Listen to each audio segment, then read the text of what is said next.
In a world where Carolina Panthers fans have an insatiable thirst for Panthers news and opinions, only one podcast roars ferociously.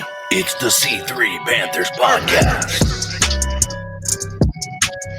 Oh, yeah. That's right. It's the C3 Panthers Podcast, brought to you by CarolinaCatChronicles.com. My name's Tony Dunn, here chopping up the latest Panthers news and opinions with my homeboys. Cody Lashney, how you doing, my friend? Tony Dunn, I'm so much better after that intro, baby. Oh, my God. You know there's no place I'd rather be on a Tuesday night than with my homeboys and the best Panther fans on YouTube breaking it down. Tony Dunn, brother, ain't nothing to it but to do it, baby. Let's roll. CK, man, nice to have you on the show. You and your beautiful self and your beautiful voice. Thanks, man. I appreciate it. Thanks for having me. All right, guys. Tonight's show is, good news, folks. We don't have a ton to talk about, which means we will be here all night. No, it is. Tonight's show is episode 19.22, 22nd show of the season. Smitty heels, salty tears, and past fears is your episode tonight. We're going to be talking about Smitty's inauguration into the Panthers Hall. Shout out. Not shout out. We've got some other things. We got to talk about Cam Newton and last year and what we're going to be expecting to see in this all-in series. They keep teasing it. We're excited. A lot of sad news on tonight's show as well. Passing of a Panther legend and a fan, as well as some tragedy of a former Panthers fan, a Panthers player. And then we got to talk about the salty DeAngelo Williams. All that plus more on the C3 Panthers Podcast. You can be a part of the show. Call into the Cat Calls line. The number is 252-228-5098. That is 252-228-5098. Thanks for joining us in the chat room on YouTube. Shout out to all of y'all. I know that you guys are here each and every week making this conversation better, and you can continue to help this grow this conversation by smashing that thumbs up button, subscribing, and telling a friend about the show. Let's go ahead and jump into that show. I think, Cody, to me, I want to start on – well, actually, I do. I think we should notably – well, rest in peace, Catman, the most famous Panther fan of all, the gentleman with the blue hair who was always down in the front, on the they featured him on the broadcast each and every week. 62 years old, passed away. Catman, rest in peace. You know, it's sad to hear of anybody's passing. 62 is a young, fresh age, and we're sorry that he left us too early. But you know, on the good note, legend among Panther fans, the most famous Panther fan. Yeah, the most famous Panther fan. Listen, you know, we're still such a relatively new team that the fact that we even had diehard fans like him for as long as we've had is pretty incredible. And he was one of the OGs, man. I mean, he's been a fan of this team through thick and thin. Everyone knows him. They've seen his picture. Fans know him. I mean, listen, that guy had keep pounding in his blood. I mean, I don't know what else you could say. Rest in peace to the Cat, man. This next season, we got to bring it home for him, man. When Cam Newton is raising that Vince Lombardi trophy, we'll have a nod to our Cat man, and we can dedicate that to him. His name was Greg Good. Boy, was he a good Panthers fan. He's been, you know, Ron Rivera even and put a nod is that it's fun. Well, I won't say it's fun to see, but it's nice to see someone who their personal legacy and identity can be tied to something that we all cherish. Like we all want ourselves in some way to our DNA to be part of this team. And he did it in an authentic way. And the Panthers recognized how visually appropriate it was. It's just a really cool story. Greg Good passed away at 62. Rest in peace. Boy, CK, when it comes to being a fan, there's a lot of investment that we give. Each and every person, we put in emotional investment, time, energy. But you can tell sometimes there is this next level of that. And to me, Greg Catman Good has superseded all of us in that way. And I mean, I don't even feel like I deserve any accolades, but like his DNA is part of the Panthers team is what I'm trying to say. Yeah, I mean, obviously, when you think about the epitome of a fan, I mean, I think he's always been the one that pops in people's minds when they think about the diehard Panthers fan. And as you said, as Panthers fans to a relatively newer team, we feel like we can be a part of it in ways that other teams maybe you're not able to. And I think he did a great job in actually making sure he was a part of the Panthers history and a part of that embodiment of what Sam Mills meant with keep pounding, showing up every single game, regardless of what health issues you have going on. He made it an effort. Or if we were good or bad. Exactly. Yeah. 2-14. Really? Yeah. I mean, just here's the thing is that if you are any Panther fan who has watched the television broadcast, you have seen him. Oh yeah. That's where the optics for him is that if you walk past him in the stadium, you know exactly who he is. Catman, rest in peace. It's a sad story, but Panther Nation supporting our brethren. Just keep pounding prayers to his family. Let's move on next to this, though, is something better, Cody, is that the most I kind of sobbed up the other way. You got a sad story on one hand, a happy story, a fulfilling story on the other hand. The cherry on top when it comes to the Panthers Hall. Yes. Was inaugurated this past week in Steve Smith. And we can sit here and we can argue, is he the greatest Panther or not? And we're splitting hairs in that argument. And that means that man, if he ain't the greatest, he is damn right on the tails of it. I think right now, best offensive player in the history of the team, arguably best career with the team. We could split hairs over some of the other people's credentials, but Cody, I got chills watching this video and thinking back on Steve Smith's career.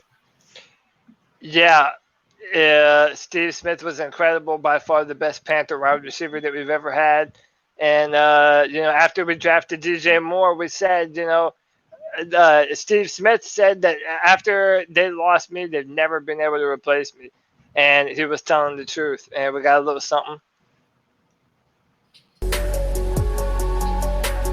First interaction I remember with Steve was in college because we were at Utah together. This is clips from the Hall video. On the field as a pro, man, in college, it was nuts. Steve was such a competitor on the field. I remember we had one game we played at New Mexico and they had Urlacher on their team. And Steve ran back a punt, literally with one shoe on for a touchdown, and he juked Urlacher for the score. The acceleration, the burst, the physical strength that Steve Smith had, his jumping ability.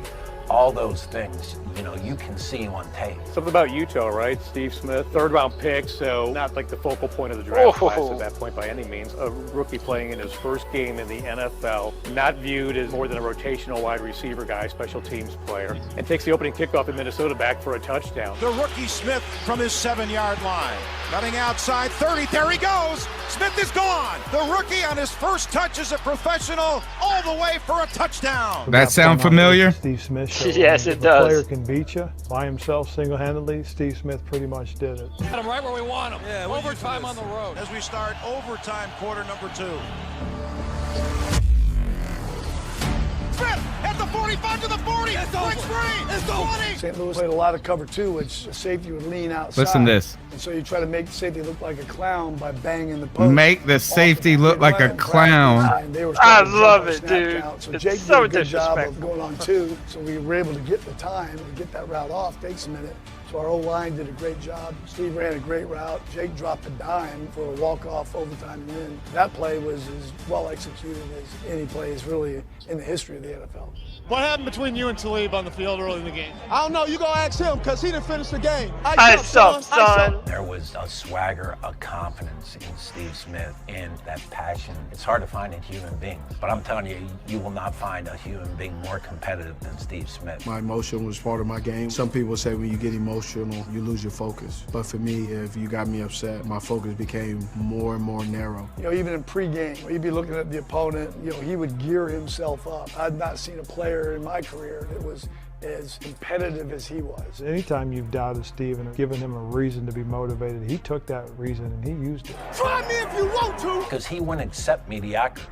He just refused. If you weren't going hard, he was going to challenge you. He had a way of finding out if you were a guy, if you were going to go out there and do your job and play hard. If you didn't get the job done, they're going to get you out of here. You either work your butt off or you get comfortable and get your walking papers. We're both pretty darn competitive. You play to win, and that's it.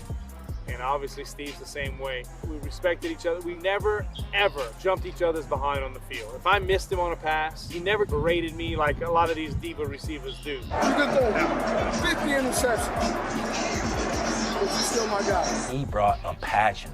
Off the field, on the field, everywhere Steve went, he brings up passion as an analyst today. And that's something that I love Steve Smith for. God, I love Steve Smith. It turns out that I love him just the same.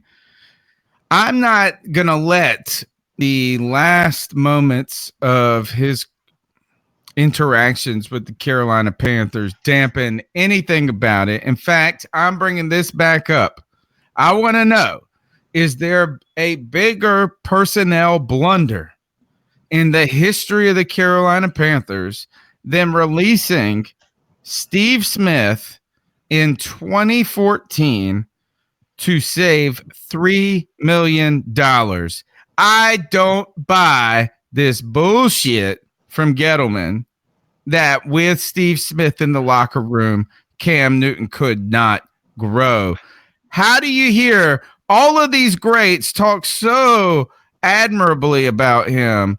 In that case, he's a man. He knows how to figure out if you're a man, as Ron Rivera said. Oh, I get excited. He is the most electric Carolina Panther until we had Cam Newton, and that's it. And conversation over. Far and away. And, you know, one of the things that we've learned about David Gettleman since his time in Carolina came to an end and with New York, he does not value a true number one receiver very well. He just shipped out Odell Beckham. He doesn't value small guys. Listen, he looked at his height and he said no. If Cam Newton had Steve Smith as a weapon in 2015. I mean, maybe it would have made the difference. Maybe not. We don't know. We'll never know. But I know one thing.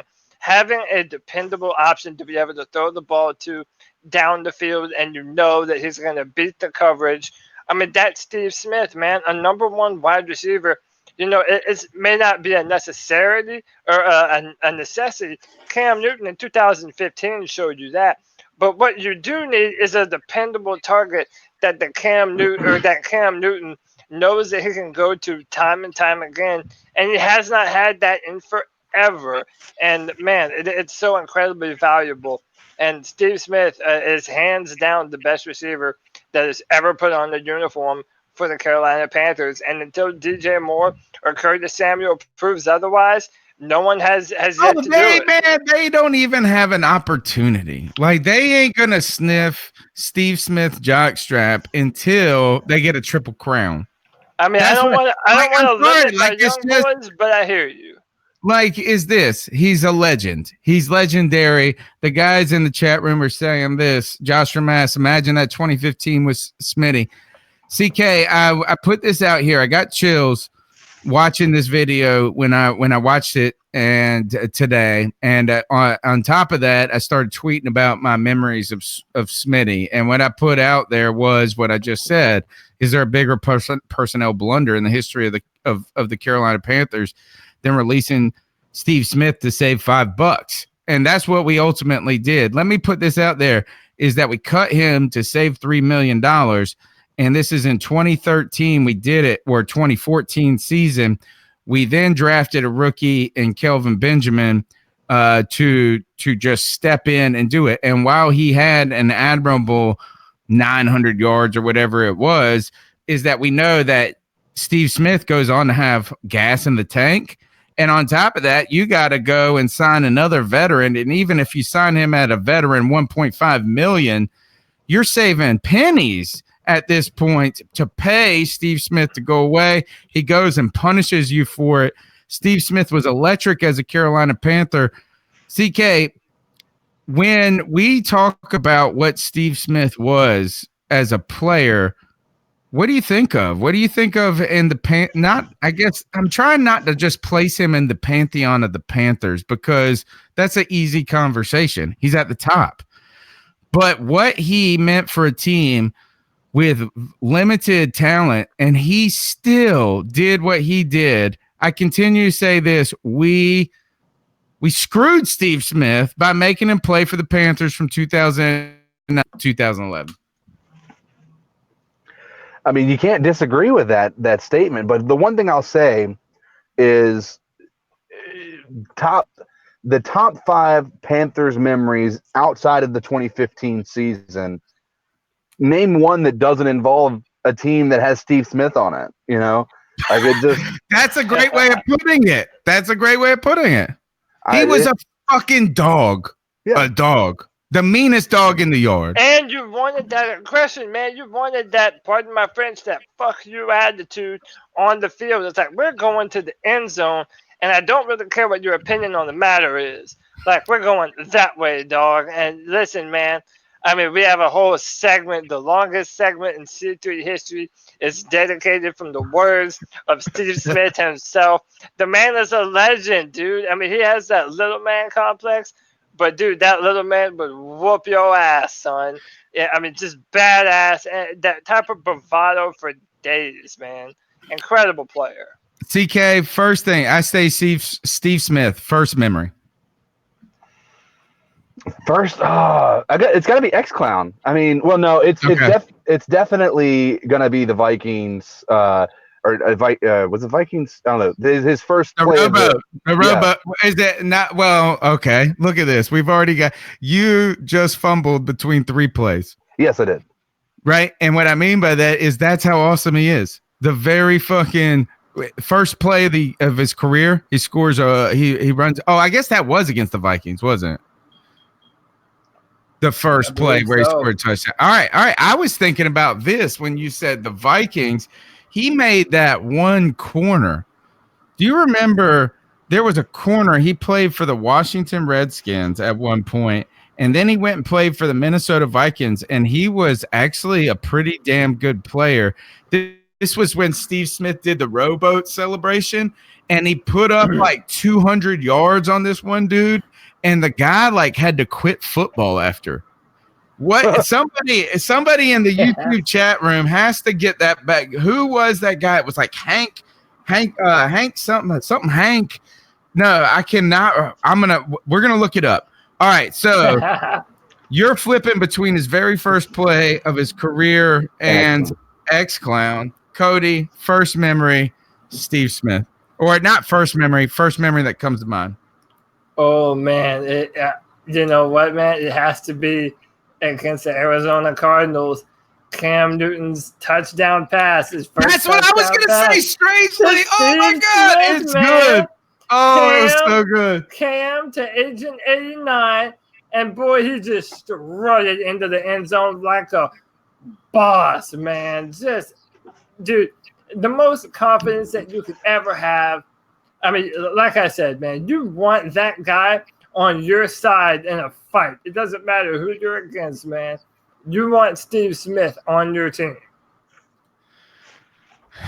I was thinking about when the reason I love that play when it comes to Cam Newton coming into the league It's like if you had this hot girl walk into your house, this beautiful girl you're trying to hit on, and that beautiful girl being Cam Newton. She comes in there and she's like, and you're trying to impress her. You're trying to impress her. And then you open up your parents' medicine cabinet / liquor cabinet. And then you slide to the right and you find like the most gorgeous bottle of liquor that nobody knows about. And you go, hey, let's take this old bottle of liquor off the shelf, AKA Steve Smith, that's been sitting here and aging for the last 5 fucking years with no damn help. And then, oh, he's delicious still. He's still delicious. And then he went on to crush it for 2 freaking seasons.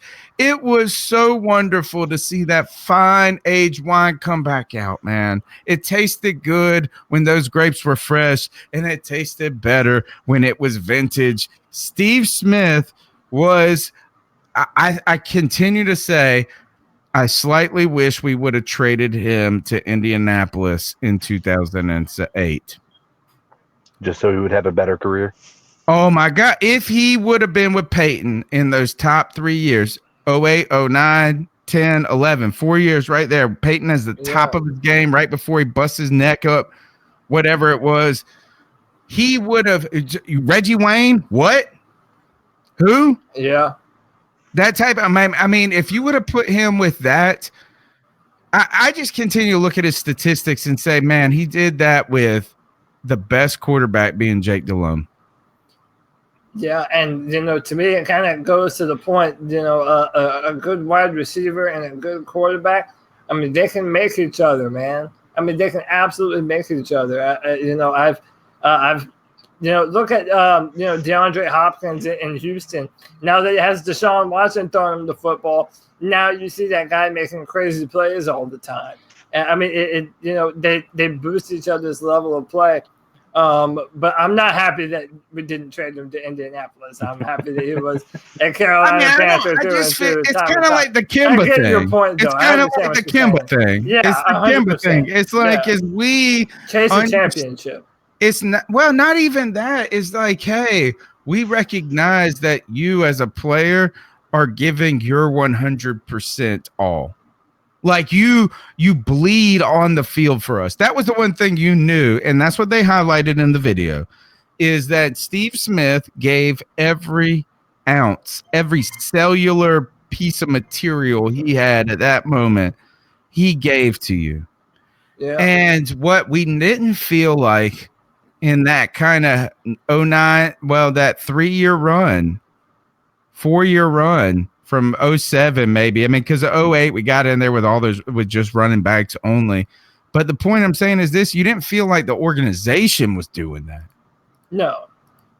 And so then you're looking at it going, holy shit, we need, I don't know, is that I look back at those plays, there's no one that's been more electric than Steve Smith.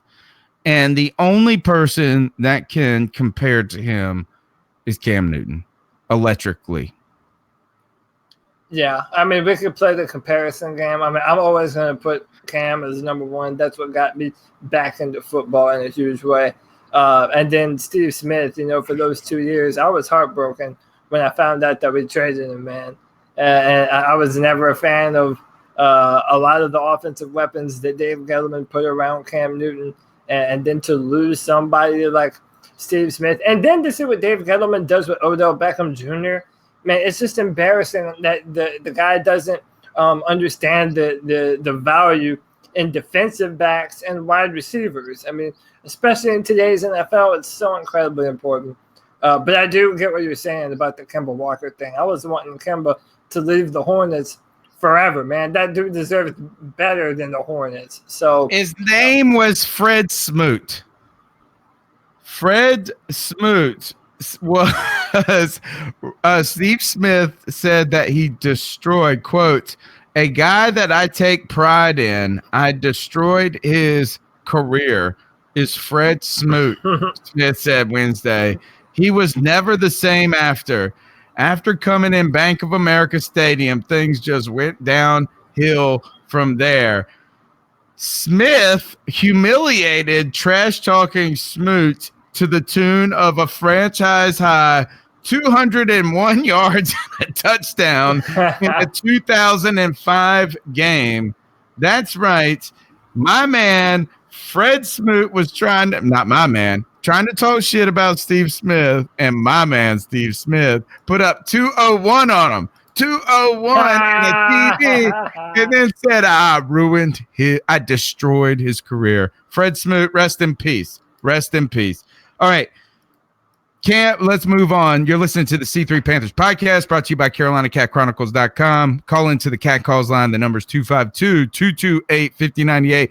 Cody, the next thing up is All In with the Panthers, and guess who's there?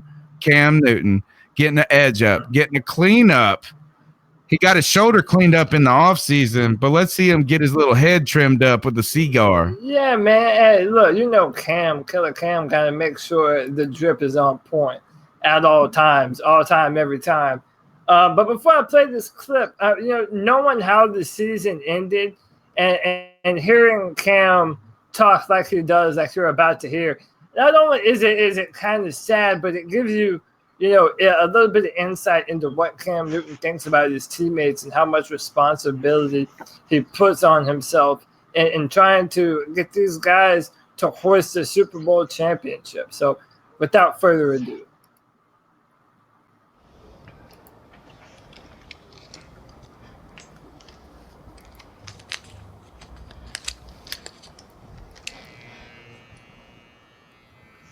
I don't believe in that type of pressure when it comes to expectations being held up. Because one thing that gives me supreme confidence is I know what I do weekly, no one's doing. No one even is thinking about doing certain things that I'm wanting to do. And come Sunday, that's the only thing that runs through my mind. In this league, it comes like you have a small window to accomplish certain things. And who knows, are we still in that window? Who knows? No one knows. But I for damn sure know that when it comes to me and my preparation, I will always be ready. And I know every game won't be no lights out game offensively where we put up 40 points or whatever, and the defense may not just shut them out. But, you just have to go into each and every game prepared. Look at how fucking cool my man is. Uphold your part. Lord. And that's when the catch me out, baby. When you got a guy like Ryan, a guy that I know has my back, and TD, Frazier. I had to Twitter about this. I was ashamed when I got the answer of who Frazier was. Mose. No, it wasn't Mose. Julius Peppers. Julius Peppers. Yeah, that's his nickname for Julius Peppers. I was like, why is he talking about Mose Frazier? Like, nobody knows him. Not Cam. Oh, nothing, baby. I'm so freaking excited, dude. Oh, my God. Yeah. I can't wait for it. Listen, I love documentary series. Like I need a cold shower. I've watched I've watched them all. I love especially when it comes to football. Like, I love Last Chance University. I love all of those shows. So the fact that we're going to get to see an in-depth behind the scenes look at the Carolina Panthers, dude, in the season. Like, I cannot tell y'all how pumped I am for this. It's actually, I'm almost nervous about it. Yeah, it's like a nervous excitement. It's a nervous. It's like how mugs are waiting for the new release of whatever their favorite movie sci-fi series is. Is like, you're so excited about it. You're like, please live up to it. Please live up to it. You know what I mean? Like, it's like, let me love it. Let me feel good when I watch it. I just want it to be perfect. And I'm so nervous about it. On top of that, I was going to mention too, I was embarrassed about when he said Frazier. Who the hell is Frazier? I'm like, who the hell is Frazier? And like you said, CK, Mose Frazier, I'm sitting there, I'm at work, I'm sitting there going, what the fuck do you have to do with anything? Mose Frazier? Shit, you want to win a title for Mose Frazier? That's like saying you want to win a title for the C3 Panthers podcast. Like, damn. All right, but then I tweeted it out, and people said that that's the nickname he had for Julius Peppers. Oh, you tweeted it out? Yeah, I was like, who the fuck is this Frazier cat? Brother, you should have texted me or something first. Nah, I wasn't even embarrassed. I followed this shit like crazy. I was like, who the fuck is this? It's not Mose. Yeah. It's not Mose. Welcome to Mose. Yeah, he called Julius Peppers. That was like Joe Frazier, the boxer. So Joe Frazier. Yeah, that was that Joe Frazier. So yeah, man, that was his nickname. Cam has the best nicknames, man, and I love that he gives it to him. It's like a sign of respect. It's like saying, yeah, man, if I fuck with you, I'm gonna give you a nickname. Yeah. I mean, imagine if you were Cam's friend and you didn't have a handshake. Yeah, right. Like, you feel like one of the lames. Like, Cam, can we work on the handshake when we got a moment? My point too is like, nah, bro. The most important part of this all-in series is really for the whole C3 family to watch this with a forensic eye. For one thing. One thing is that someone told me a long time ago that Cam Newton actually had a Cam Wow. And if I see a Cam Wow hung somewhere in Cam Newton's collection of memorabilia, I'm going crazy. I'm going nutso. So please, you forensic fans out there, you slow down the frames and hey, fuck it. Where's Waldo now? Photoshop that shit for me just to make my life goddamn amazing. Wow. Oh man, so yeah, CK, I don't know if we ever got your opinion on the Prime thing. Are you excited about checking it out? And do not tell me you don't have Prime, asshole. That's what two people said. Josh from Ash, I'm looking at you. Yeah, no, I have Prime. But so I'm super excited for more than a couple of reasons. So July 19th, I close on my house. I'm selling my house. So nice. Oh, hell yeah! Congratulations. So it kind of closes out one chapter of my life and starts a new one, so I can start kind of like, relive what happened in the past and then really kind of look forward to what's going to happen this season. What day do you close on? July 19th. You have to wake up at midnight and binge this in your old house and then watch it by yourself in an empty home and then leave that shit. Yeah, that's one of the things I was talking to my buddy about. My buddy's a Buffalo Bills fan. We're actually going to be going to the Bills game thanks to Susan, the preseason. But, I was talking about this series and I'm like, I'm excited about it. But at the same time, I'm just going to go through this emotional roller coaster that was last season. And we've already kind of had this conversation, right? The 6-2. Oh my gosh, we're finally a winning franchise. Get it. We're going to get it. We're consistently winning now. And then we know what happened. Collapsed. Freaking TJ Watt. Just kidding. No, he had issues long before TJ Watt. Pittsburgh. Well, let's revisit this before we watch the show. I do want to ask you this. Is that overall your opinions on last season, your memory of what it was, the arc of the season and the story, what is it now?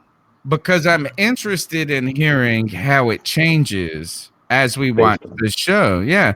And number one, I think you bring up a fantastic point, CK, is that we're 6-2 here. Joe Riolano, when we're in week 3-4, says this defense looks old, right? And Joe said that. Joe said that in the preseason. He said it early. It might have been week 2. Yeah, it was early. It was real early. Joe Riolano, man. Joe was on that shit. So then you're watching it, and you're watching. You watch that first game where we played Dallas, I believe. And it was like a 15-12 game, and you're like, oh, God, another Panthers offense that's going to start slow, right? You're looking at that, and then you're like, well, the defense has got to carry us. But no, the offense masked a lot of warts. They were the makeup of a lot of blemishes when it came to that team, and we go to a 6-2 record, and we're sitting there at 6-2, and we're saying, you know what, maybe the defense is okay enough to get by. But then we got this offense that's starting to bud. Cam's looking proficient, and like we got a couple of exciting things, and then it starts to fall apart a little, and then it falls apart more, and then it becomes a godforsaken avalanche of terribleness coming down the mountain at us. And so that's my recollection of what the season was like. But when you're at 6-2 there, what are you thinking, Cody? We're in Pittsburgh. Right? Yeah. Whatever. Maybe we were. David Tepper came from Pittsburgh. It was a big deal. I had an analogy, but it was very adult, and I don't know if it would be the best thing for YouTube. So I'll go ahead and say this. This season was like, those games that you play in an arcade with the claw, and you have to go down and pick up the stuffed animal. And then right at the end, you got it all the way. You have it, dude. That shit is yours. And then it just lets it go. And you're like, oh, that's what the well, with your adult analogy, I think we prematurely came. Dude, that's what I was about to say, man. I think that's what we did in that season last year. But it was looking like, hey, as we're getting it done, we're figuring out a way, we're going to get healthy, and then you can't lose Cam. Now, the other thing I wanted to ask about, actually, what was it? I was going to say Cam Newton. Oh, so I'm sitting at the bar, guys, yesterday, and I'm watching tennis. Not right watching tennis. We stop. We take my kid to karate. So you're like, you're sitting at the bar on a Monday afternoon. Like, God damn.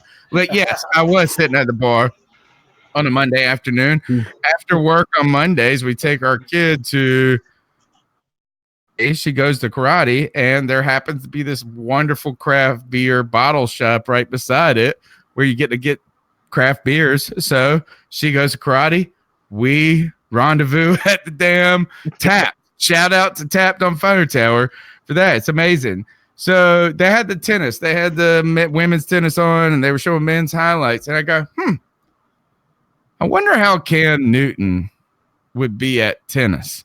Because I saw this guy who was like 6'2", and I was like, man, he was a little long playing tennis. I don't know if he's athletic enough. But then I was thinking, well, Cam, he probably could do this. Like I'm saying. So I said it aloud. I said, I wonder how Cam Newton would be at tennis. And there's two people at the bar beside me. One guy said he'd probably drop his top hat. And the next guy said he would probably be sorry. So we get two negative comments right after this. And immediately after they say that, I go, I think he'd probably be awesome. That's how I see this. Would Cam Newton be good at tennis? No, that's not the question. Is why? Why do people... Cam Newton... is there anything he could be bad at? It's funny that you bring this up. I was watching John Jones fight Thiago Santos at UFC 239 this past Saturday, and I was thinking about that too, man. What if you put Cam Newton in the prime of his young career and put him in the octagon? Dude, that guy would be, I don't know. Do you think he's mean enough? He's tough enough. Well, is he mean enough? There's a lot of similarities between throwing a punch and throwing the football. So, I mean, he might not, I don't know his ability to take a punch, but I know damn sure. He can take the punch. He can take it. Oh, yeah. And yeah, we do know that. Like, I mean, he's tough. from him being, I mean, just whenever you get hit on the jaw, that's a different thing. But I somehow think that Cam Newton is such a physical beast that, yeah, whatever he put his mind to playing professionally, he'd be incredible at it. He's a once-in-a-lifetime athlete. How, like CK, if Cam Newton played soccer, they would actually score 12 goals. Yeah. Instead of one. He'd be like the women's team. That's the solution. That's we might have made the World Cup with Cam Newton. We might have made the World Cup. Yes, the men's team would actually be good if they had Cam Newton. Yeah, for sure. That might be a stretch, but I mean, I'm a Cam supporter. Don't get me wrong. What if he played goalie? He's long. Goalie would be all right. I think with his height, his reach, he just has the ability to be a goal.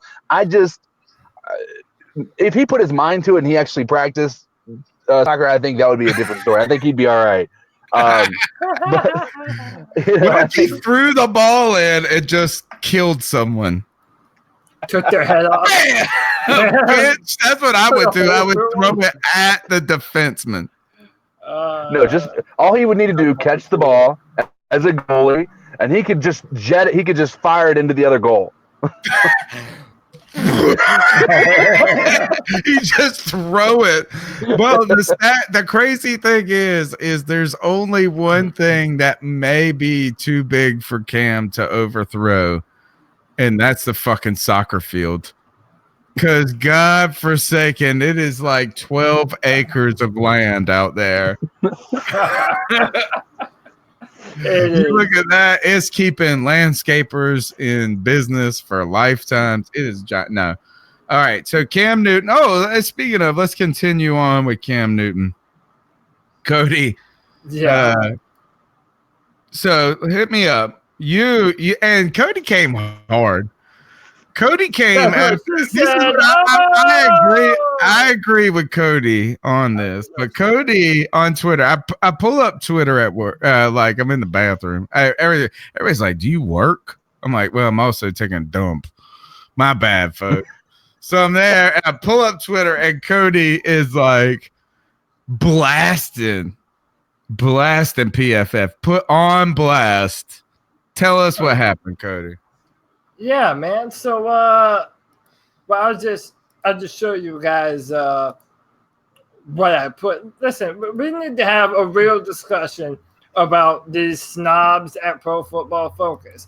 And I'm not just saying this because, Steve Palazzolo of PFF is trying to drag Cam Newton, but these numbers are so soulless, man. And they don't take so much into context, even though they tell you that they do. So, Steve Palazzolo of Pro Football Focus says, "I'm struggling with the Hall of Fame path for Cam. He's a unique player, incredible runner, volatile passer. How many years of Cam's career has he played like a top 10 quarterback? Not many." Bro, what the fuck are you talking about, dude? Cam Newton has been having to do more with less than almost any quarterback in the NFL since he's been here. You don't know if the quarterback and the receiver. Well, what did you say to him? Tell us. So, can you tell us what your tweet said? This is why PFF is garbage at evaluating quarterback talent. Throwing the football to big, fat, slow receivers will be terrible for your QBR. These super analytical guys are often oblivious to context and play design. PFF is so overrated and up their own ass, and I stand by what I say, man. On blast, man. Listen, PFF, I'm not saying that they don't add some value, but listen, if you all think that PFF is the Bible, the Word of God on what players are good or bad and all these numbers, you have to learn how to decipher this for yourself, man. These guys, they don't know what they're looking at when they're watching Cam Newton play football. Sorry, again, let me interrupt here. The best YouTube comment of the night comes from Mr. Froth. Cam would be hell in beach volleyball. You goddamn right. He would fuck your ass up. It's a beach volleyball. Oh, my God. And he would look great doing it, and there'd be beautiful women all around. I'm ready. I'm on Cam's team. All right. So you hear that, CK? You hear this? All right. What do you think of Cody's reaction? Let's ask that, CK. Is Cody being mama bear to Cam Newton here and a little, because that's what my friend Tweeting Clip tells me. Clip Rock tells me, he calls me mama bear. Cam Newton, anytime you come after him, I'm coming up like damn Mike Tolbert's mama on that. Or is he being mama bear, or are they being what do you think about this moment? I think there's a lot of validity to it. You know, with the PFF, like if you think about it, if they're looking at stats over the first, 8-9 years of somebody's career, Cam Newton has some of the best. Like he's got better numbers than Tom Brady. Yeah, like what are they looking at? Yeah, he's got better number than Breeze. The only quarterback in the South, in the NFC South, that has a better first 8 seasons of their career is Matt Ryan. And I know that. To be fair, statistically speaking, he has better numbers. But to be fair, he's also had Julio Jones. If you don't count any rushing statistics, exactly. And better offensive line play, and Telvin Coleman and Devontae Freeman. By the way, Matt Ryan makes me want to vomit. Don't ever say that again.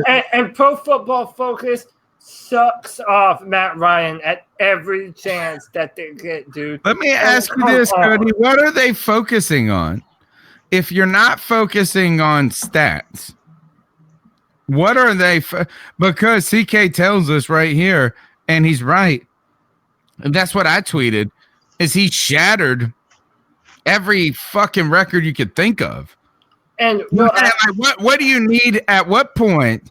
What do you need him to do? What do you need him to do? And that's what I say to these guys is screw you. Is that if you're wavering, if you think he's on the path, no, he's making the path, homie. He's got the machete. He's hacking through the fucking jungle, and he has made a path. The only thing that's going to stop Cam Newton from getting into the Hall of Fame would be a God, Father, Son, Holy Spirit, like a career-ending shit. That's it. Yeah. Like, what else do you have to fucking do? Well, so this is what I feel Pro Football Focus does. Like, they have people that evaluate every single play apparently, and they rate a player according to their scale. But like I said, they're not talking about was the quarterback and the receiver on the same page. They don't know what the goal of that specific play call was.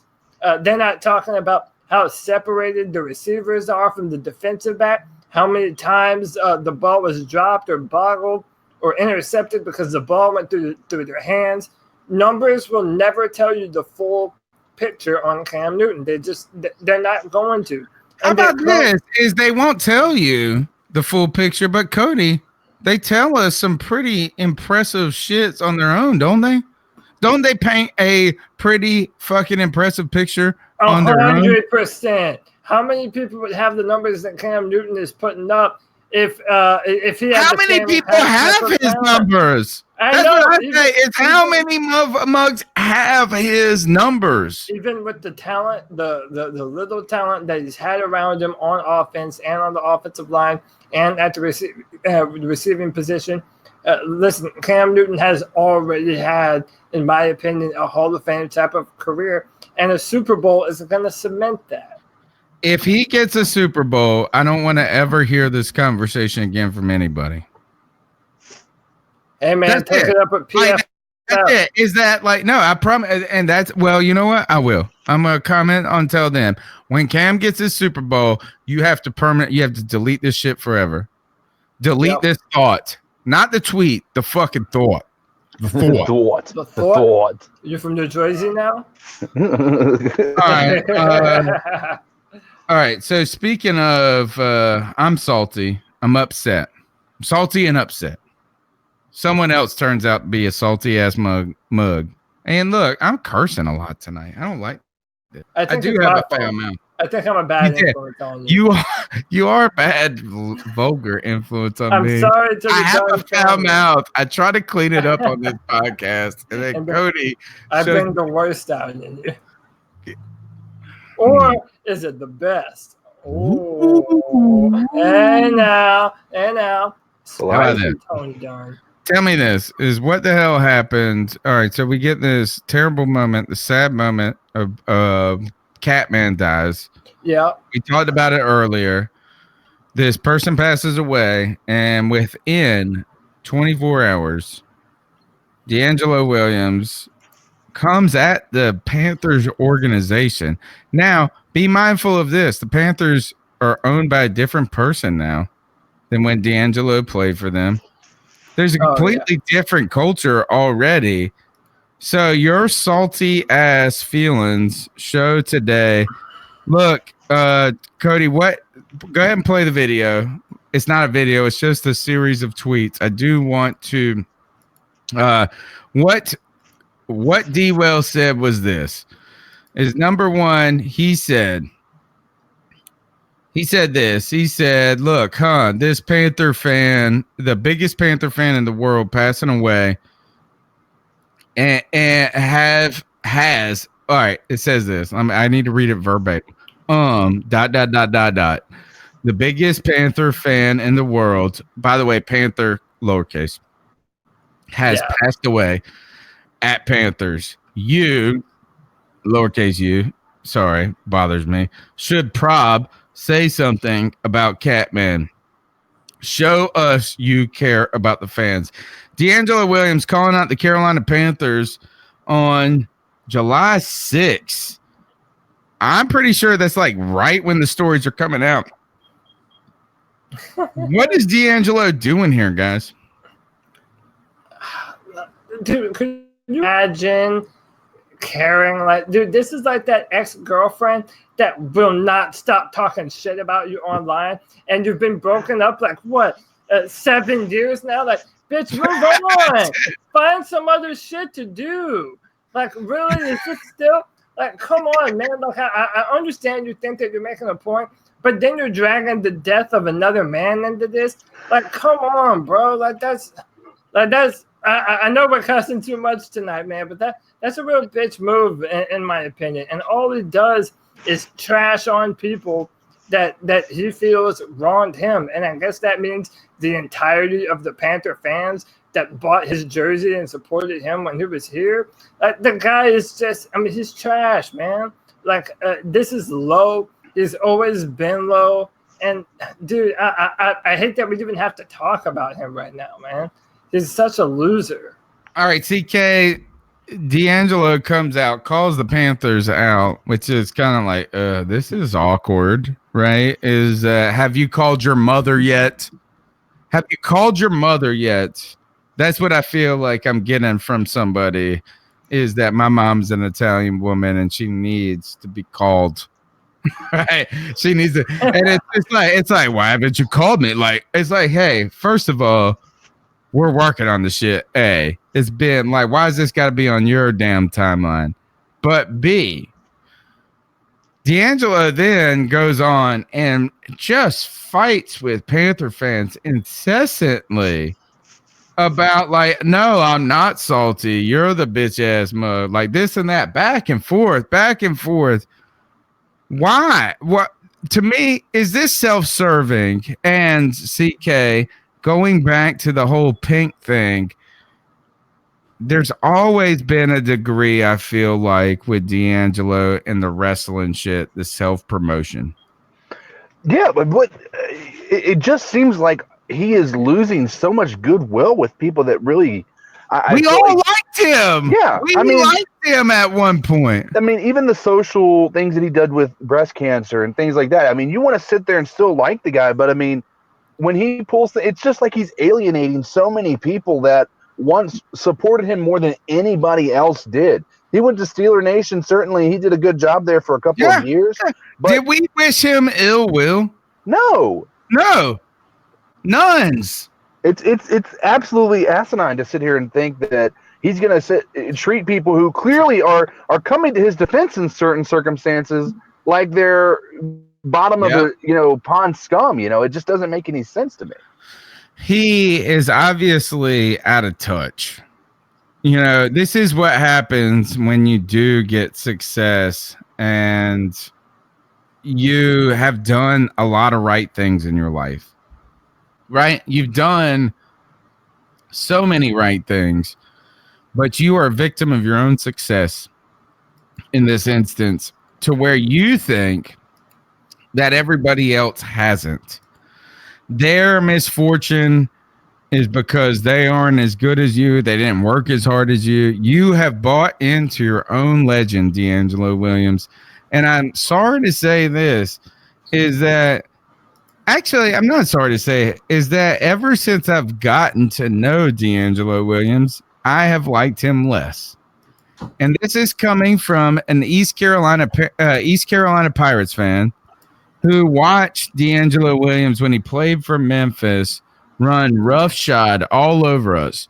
He's a fantastic college football player. Phenomenal. He gets drafted by the Carolina Panthers. I'm so excited. I saw this guy. I'm like, man, this dude is amazing. And he played amazing. He was a jerk to the players in the locker room. He was already talking shit to Deshaun Foster. You can go and listen to Where's That Cat Now? I talked to Deshaun Foster. He didn't see it as talking shit, but he comes in as a rookie, cocky as all get out. But you know what? My man balled. My man balled out. And then things go sour with the organization, but things didn't sour with the fans until he did it.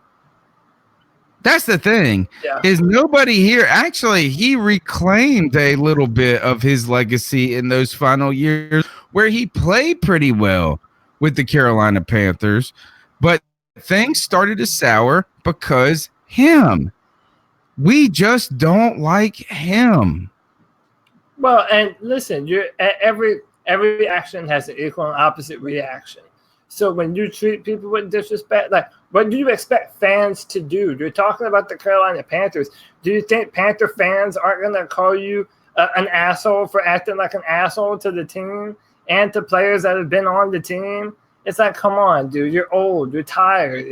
It's like you're making yourself look pathetic. And like what CK does, he genuinely does a lot of work for breast cancer awareness. His mom died of breast cancer. Like, the dude has a good story.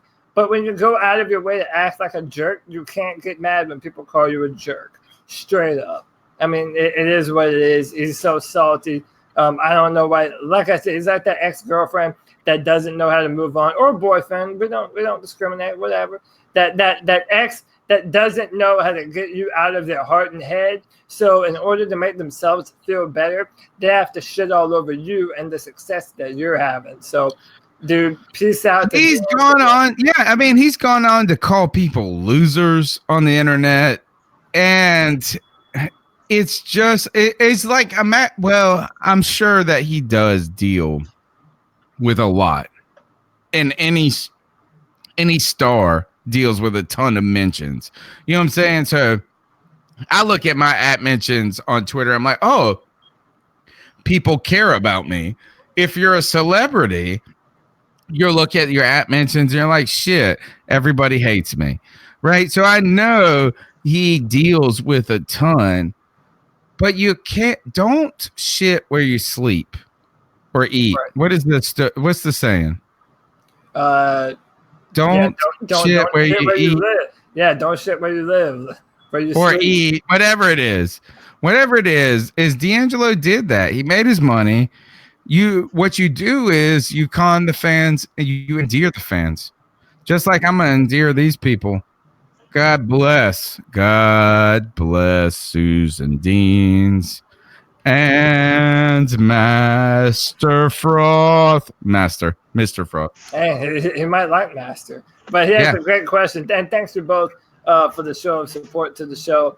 I mean, me and Tony know we're beside me. We're doing some cool shit. And listen, guys, if you haven't checked it out, or if you came in a little bit earlier, we have a new intro to the show that none other than CK himself did the voiceover for. it's an evolving thing, but we're doing some cool things, and we're doing it with the support from you guys. So thanks you to those. Play again. Have an insatiable thirst for Panthers news and opinions. Only one podcast roars ferociously. It's the C3 Panthers podcast. Oh, that's nasty. Oh, that is nasty. I love that. Shout out to Tony for throwing it together. CK, your voice is incredible. You have the voice of a masculine angel, my man. A masculine angel. Yes. On that note, guys, I got to get out of here. All right, CK, go take care of your family, sir. Thank you for joining us, brother. And until next time, man, you can always join. All right, peace out, guys. Anytime. All right, so thank you, Mr. Froth, for your contribution, your donation to Panther Nation. That's what it is. And Susan, we love you, Susan, for sure. That's what we need to call it. It's a donation to Panther Nation.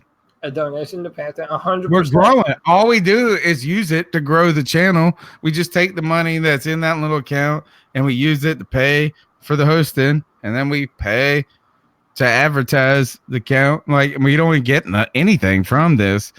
So donate to Panther Nation. Our goal right here is to grow the Carolina Panthers fan base, and not that we're going to do it single-handedly. That's not what I'm trying to say. Is that we need a fan base like Green Bay.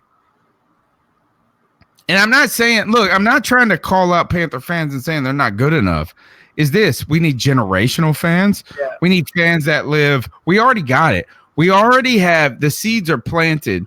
The Rich Kingstons, the Jay Cryers are planted in England, right? We have a ton of people throughout the country who are following the Carolina Panthers. That's the thing, is that these cherished franchises have a generational fan base, and they're everywhere. And don't worry, we're making the Panthers like that. And they're loud, and they're proud, and they travel. And there are some fans that, hey, especially if you're on their territory, you just don't fuck with them, man, because you know they ride with the Carolina Panthers. And yeah, you're 100% correct. And I think David Tepper is really taking steps to ensure that we continue to build upon that, man, having the Panther in the end zone. And look, listen, this is another thing that I don't think that we've talked about. This Amazon Prime All or Nothing, in my opinion, is such a David Tepper move. Like, of course, he would want his team to be featured in the first season. Promotion. Look, there are going to be people that are going to be fans of the Carolina Panthers because of this show. They're going to get to know Cam Newton. They're going to get to know Olsen and McCaffrey. And listen, man, this. What about McCaffrey and now dating old homeboys leftovers? Leftovers. What I call it. Well, it's not leftovers. When you look at her, you're like, damn, I want to put you in the microwave. You look delicious. What? I don't know. You don't know about this? You don't know about Christian McCaffrey? And hold on, let me look it up. I don't follow pop culture. I know that she's an Instagram model, but that's the extent of my knowledge. No, she used to be Edelman's girlfriend. I think it was Edelman. Oh, is that the one that used to post pictures of her in bed with them, and homeboy was still passed out? Well, I didn't look deep enough into the internet. You might need to stay away from that one. I mean, I need to look at this a little more carefully, obviously. No, her name is... No, that's not it. Not important. Gosh, his ex-girlfriend is pretty too. Good Lord. Dude, well, of course she is. Of course she is. Dude, of course she is. Don't worry. I mean, look, if you saw me that you wanted, if you're Christian McCaffrey. All right, my computer's acting slow. Somebody tell us who the hell, hold on, is this girl that Christian McCaffrey is seeing? He was in Mexico with her. And here, cool, 7 degrees of separation. TMZ just put out something. I watched it today. TMZ Sports. I looked at the article and I was like, I just want to look at the reading part. Also, you know what I was doing. You all know about my personal habits throughout the day, obviously. But so I'm sitting there enjoying the throne, and I'm like, I want to read the article. And I had to watch the video. TMZ, you suck for that. Because, like, why? I want to watch a video in the bathroom with noise. But I did. And it was, they were in Mexico. And he was with, here's your 7 degrees of separation. He was vacationing with, because the girl who he's dating is friends with Tyler Gaffney. That's his name. Dude, you have lost me, brother. I have no Tyler idea. Gaffney, former Panther. We drafted him in 2014. He had a great preseason. He got hurt. He was the guy that the Panthers tried to stash on the practice squad, and the Patriots went and nabbed. That's the guy, Tyler Gaffney. Look it up. But he was there with Tyler Gaffney's wife, and this new girl. Yeah, I mean, I've only vaguely heard about this story, man. Listen, I just imagine that if you're Christian McCaffrey, you could have probably any woman in the world that you wanted, maybe. Olivia Copa. Her name is Olivia Copa. Yeah, I mean, listen, if you're McCaffrey, like I said, you have just about any woman that you want to. I mean, does it surprise you that his girlfriend is like, I don't know. The thing that would frighten me though is if you're bouncing around from football player to football player, literally and figuratively, then I don't know, man. I don't know. That might not be a good look. That's not a wholesome, wife it up type of. Or she has a certain type, and that certain type is a 1% body fat, beautiful person who is chiseled as a motherfucker and like doesn't do shit. Susan says this. Oh no, Tony! How many times do you go to the bathroom? You don't want to know. You don't want to know. On Tuesdays, a lot. Susan called you out, bro. On Tuesdays, a ton. Let me prepare. No, I'm just kidding. All right. All right. So here she has a type, and her type is Christian McCaffrey. I got a type too. And it's not type 2 diabetes, it's a type 2 Christian McCaffrey. Because for sure. I was thinking about this today when I was watching the Smitty Hall of Fame, the Hall of Honor stuff, and how electric it was, right? And how exciting, and how there was something the hairs on my neck kind of prickled up. It was something magical to it, and you don't catch it often. You know, you don't catch that lightning in a bottle often. I think we've been fortunate with Cam Newton. We caught it right after Steve Smith. And Christian McCaffrey might be that white lightning bug. Yeah, man, you really do have a great point, man. I mean, Christian McCaffrey really does seem like the kind of person that, man, especially if he continues on this track and the level of dedication that he has, and McCaffrey could be an all-time player for the Panthers, man. I mean, he definitely has the work ethic to do it. I hear he's the son of Greg Olsen, so that's always a bonus. Yeah, man, McCaffrey's the shit. I'm very excited about a lot of players on this offense right now, and some of the support that we put around Cam Newton. There's never been a better time to be more excited about this Panthers offense. That's for damn sure. All right. One other story before we get the cat calls. Kendrick Norton, former Panthers draft pick. I could not. First of all, when you told me he was a draft pick, and I follow the stuff, I feel like really closely. I don't remember that.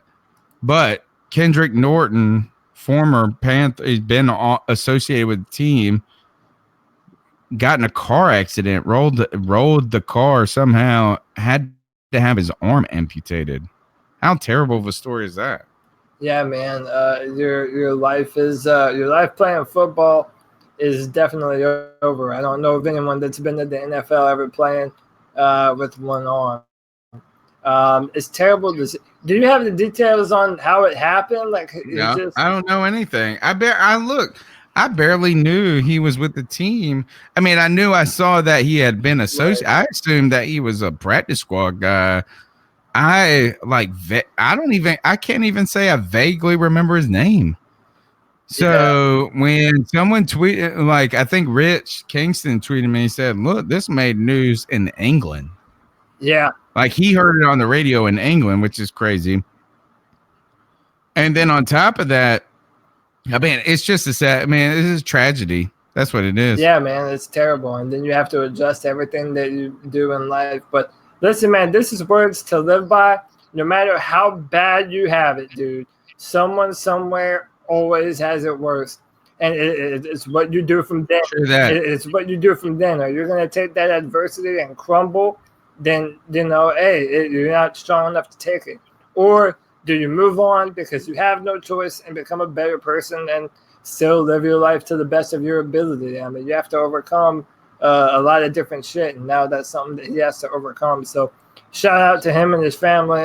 Prayers up to him, and hope for a fast recovery for the man. Let me tell you this about, just to follow up on what Cody said, is that I tell people that I'm close to, and those being my students, because I'm the only people that I get to advise them in life. And I always say, it's not, is it, where I ask, is it helpful to weigh our crosses? We all have crosses, right? Yeah. We all bear a cross of life. And I'm not trying to force a Christianity on you. It's a Christian analogy, I guess. Right, an analogy. And that the idea is we all bear the burden of ourselves, and it's all happy and awesome and tragic at the same time. But if we start trying to compare whose shit stinks the most or whose cross is the heaviest, it's not a helpful conversation. Not at all. It's just not fruitful. And it's not saying that your cross doesn't weigh anything. It's just is that maybe we should start talking about the weight of it and things rather than whose weighs more. Yeah. Because the Jews win. That's what I always say, is because Jewish people's cross wins. And, another thing. The one they gave to Jesus. And, I mean, it's one of those things where, instead of weighing your cross compared to someone else, just be knowledgeable and respectful that everyone does have that cross to bear, even if you don't know what it is, even if it might not be obvious. Everybody's got something. And now he has his. So like I said, prayers up to him and his family. Hope for a speedy and successful recovery. And man, find out how all the things that you can do with one hand. I can think of a few things, but that's here nor there. Daily. Sometimes twice a day, dude. What? Stupid. You're stupid. All right, let's jump into these cat calls. The number's 252-228-5098. You can have your voice heard on the C3 Panthers podcast. That's 252-228-5098. So what are your thoughts on catcalling? Yeah, it's pretty. You shouldn't do that to somebody. And how did that make you feel? Very uncomfortable. So how do you think catcalling makes the person feel? It feels good, like. Who's that cat sitting in the back corner with his face buried in his nose? Who's that kid that can use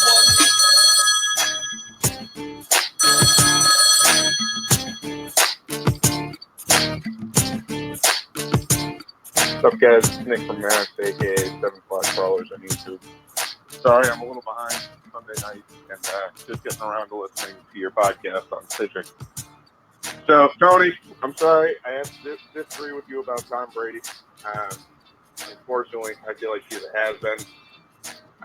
Yeah, he still wins the ring, he still gets them there, but he doesn't have that long ball like he used to.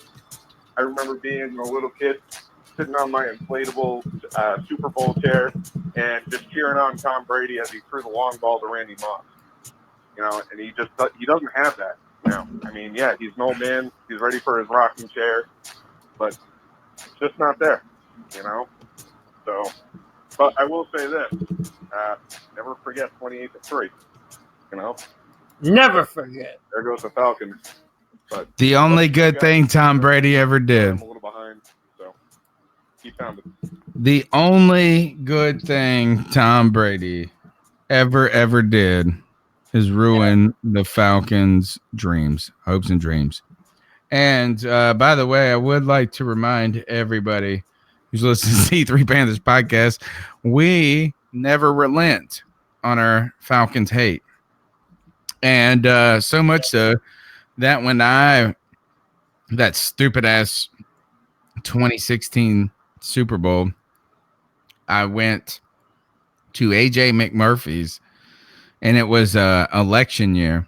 And by the way, after the election in 2016, everybody's hashtag was not my president. And I went to the bar and I wore a sign that said not my Super Bowl. And I turned my back at it and I only watched the commercials. Take that, bitches. Take that. What kind of Panthers fan is that? I won't even watch the Falcons in the fucking Super Bowl until they lost. And then I turned around and said, oh, hey, 23 bitches. Can I tell you my Super Bowl? What was that, 51? Yeah, so my Super Bowl 51 story, my brother had bet me dinner and wherever I wanted to go, that if the Patriots beat the Falcons, he would have to buy me dinner. And if the Falcons beat the Patriots, I would have to buy him dinner. So, dude, I'm so depressed, man. I'm thinking, oh, God, here we go. Because the Falcons are beating the hell out of the Patriots. Yeah, it's a double whammy there. That's a double fucking whammy. My brother's talking so much shit about where he wants to go with food. And, oh, we're going and the appetizer he's going to order. Appetizers. And, dude, when we came all the way back, best believe we went downtown Charlotte, went to the most expensive Brazilian steakhouse there was, and I made him pay. And he lived up on that bet that night, my friend. And I will never let him live it down, too. So I appreciate the Falcons being such a dumpster fire that I have an incredible story to tell and a meal that night that went along with it. Wonderful. Screw you, Falcons. I hate you more than anything. In fact, how about this? Is that I put that tweet out about the tennis stuff, and I took a picture of myself. I did a selfie, terrible angle. But I was wearing, I don't even like to wear red. I actually look decent in red. But I try, first of all, I never wear red on Sunday, Monday, or Thursday. I refuse to wear red on football days. I swear to God. Except for in this football season, I will not do that. During the football season, I will not. Or Friday when I got to go on Pirate Radio. So there's a small window that I will wear a red shirt. And that all goes to the stupid ass Falcons. I hate them. All right. Let's jump into this. We've covered about everything, I think. I don't think we've missed anything. There's no reason to talk about anything until next week, except for this. Smitty's Hall of Honor video was amazing. It raised hairs. And you know what? We all giggled and grinned when they showed that ice up moment. He said this. He said, what do you think? What happened with him? He said, I don't know. Mug, I finished the game. Ice up, son. It's our moment, our homage to Steve Smith, the greatest offensive Panther until Cam Newton completes his career. I want to caveat that. But Steve Smith, he taught us something, and that is to tell motherfuckers, excuse my language, folks, women and children, kids, when they are out of line. And I think it's time to do that. What we're going to do right now is continue the longest segment of the C3 Panthers podcast, the Ice Up segment of the week. Cody, whose ice is the coldest tonight? I have a pretty cold one. Ooh, colder than me? Then I'm going first. I'm a chiller. I'm gonna put him on chill then. Chiller. I got you, fam. I got you. All right. So my ice up pick of the week goes to. There's so many people. There are so many people that are worthy of being iced up. Man, you can ice up. I mean, I'm sure every person listening right now wants to ice up Michael Jordan. and what the fucking Charlotte Hornets have gone through and done, and terribleness, awfulness. There's so many things. I mean, I want to ice up Donald Trump for saying that we had airports in colonial America. Dude, I lose track of everything that he says. Thank God that we got those strategic points where we got the airports. First of all, Trump, we didn't hold any strategic points in the war for independence. In fact, we lost the whole time until we won. But we didn't have no fucking airports. But the taste of the cake, the toast of the town, goes to this person, whoever is Taylor Lorenz at VidCom. You can find her on Twitter at Taylor Lorenz. That's TaylorLorenz.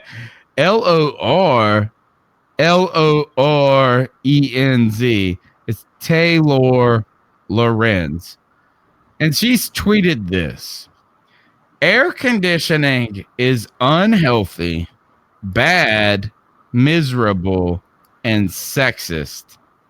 I can't explain how many times I've gotten sick over the summer because of overzealous AC in offices.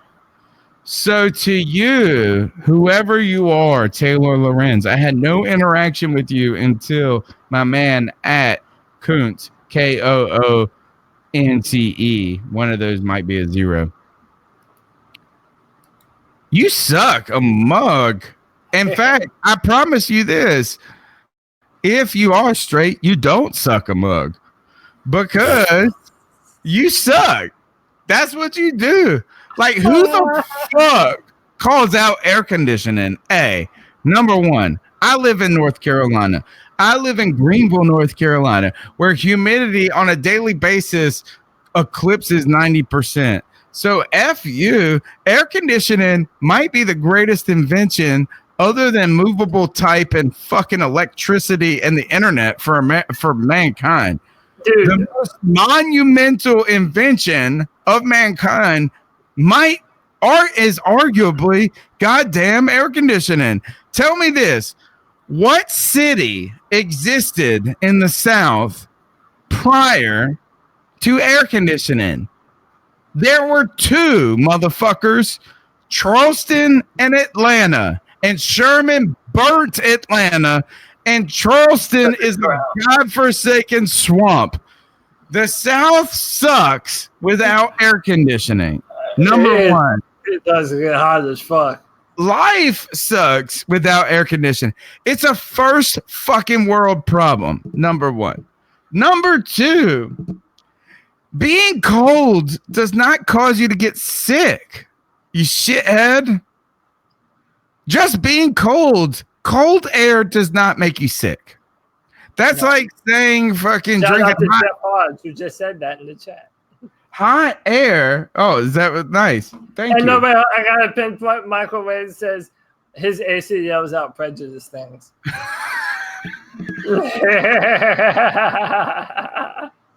Okay. This is great. That's great. My ACL's prejudice. That's awesome. All right. That was a fucking great comment right there. That was fantastic. All right. On top of that, you know, and dropping historical knowledge on you assholes is that this people from the South used to go vacation in the summertime in Rhode Island because it was too damn hot. And guess what? Puritans who they didn't drink, they didn't smoke, they didn't do a lot of things, but their asses were in the cold in Massachusetts, but they lived in the 1600s. The average life expectancy for a Puritan was 67, dude. You know what I'm saying? You're living in 1600. Yeah. Well, first they didn't drink, they didn't smoke. Those are good things. They had families, they read the Bible. Those are probably all healthy things. But here's the real kicker: is their assholes didn't live in fucking Norfolk, where the mosquitoes would eat you fucking alive, literally eat you alive, right? So shut up, lady, with you don't get sick because of the cold. You're actually healthier in cold atmospheres. Number 3, I think you got sick. Here it is, Cody. Are you ready for the comedy? Because you got thin skin. Yeah. Oh, she's not cold because of the air conditioning. She's cold because her ass has thin skin. And shut the fuck up with this is feminist. Sorry, F-bomb again. Because of this. We're so past saying sorry now. You might as well drop it every other word. Look, I'm telling you this, Cody, is this is like, you want to this is like skinny people talking shit to fat people because I'm fat. And as soon as I started getting heavier and heavier in life, I started getting hotter. Tony, you're not fat. You're too hard on yourself. You're plump. It's different, brother. But tell this biatch is that her ass is discriminating against plump people. He's saying it's sexist to have the AC low. Well, I say it's plumpest to fucking ask it to turn it up, assholes. So whoever you are, lady, Taylor Lorenz, don't follow her and you suck. Air conditioning's amazing. I'm out. Ice up. Ice up. Yeah, listen, man. There's a very important lesson that people need to know. Your favorite football players and basketball players and whatever you're into, they all hear you on Twitter. They hear the shit that you say, and they follow, and they comment as well. But every once in a while, someone of note will forget to log out of their burner account, and they'll really say some shit that, it really they really shouldn't have said. So I'm gonna show you guys a very recent example of this.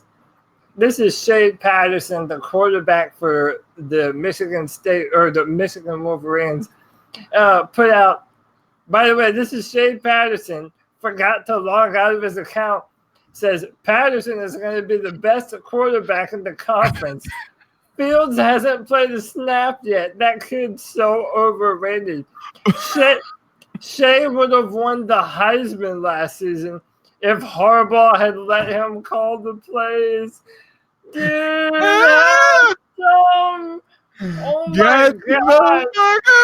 How dumb, dude. Hey, how about this? This is where we need to tell people who think they cool. Like, you look at this beautiful picture of this person and be like, they fucking suck, man. Little dick, motherfucker. Oh, man. Dude, listen, man.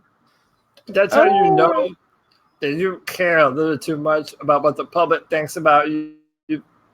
It's time for my man to take a note from Cam Newton and just be your best self every single day that ends with a Y and quit being such a salty bitch.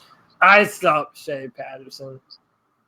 All right, man. I'm telling you this is like, and my advice to my children and my advice to people listening to this podcast, like, if you have to try to be cool, you ain't.